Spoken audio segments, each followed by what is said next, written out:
But we know that we need to articulate co-op's impact. And today, that means we need to measure. We need to measure the impact that co-ops make on the members' lives and on their communities. And we feel that this report is a very important early step in articulating those impacts and those metrics. So, the task that we had at hand was trying to create a streamlined, unified set of metrics framework with the application to all cooperative types.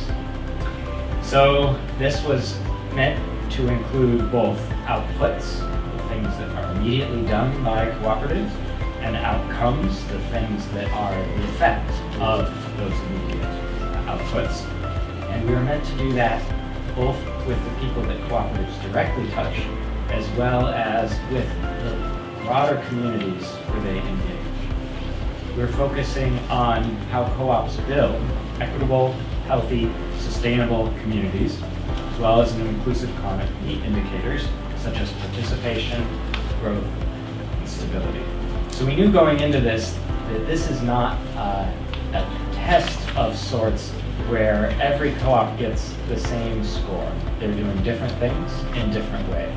And what we really wanted to bring forward was a measuring stick against which co-op activities could assess themselves honestly and earnestly to understand the effect that they're having in their local community, as well as a tool that co-ops could collectively use to communicate their broader impact to stakeholders, funders, and others engaged.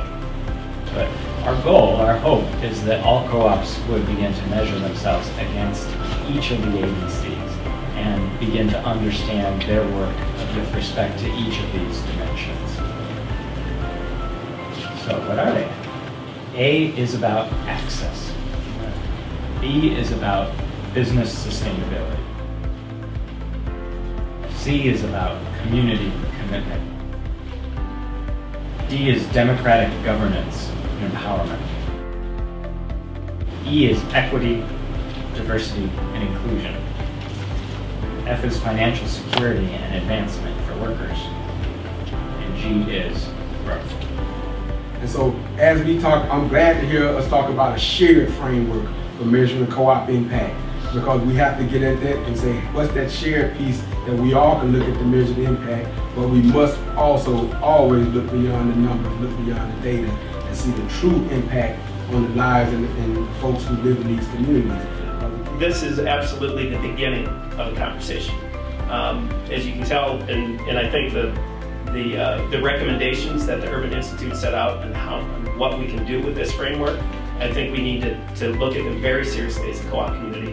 And I can tell you, for one, that NCBA Inclusive and the Cooperative Development Foundation, we're looking at this to think about how we can enable the cooperative community to really empower people and to enable and to create enabling policy. I want to thank the Urban Institute, Brett, and others. I want to thank the Cooperative Development Foundation, Leslie Mead in particular, and the Robert Wood Johnson Foundation for their support.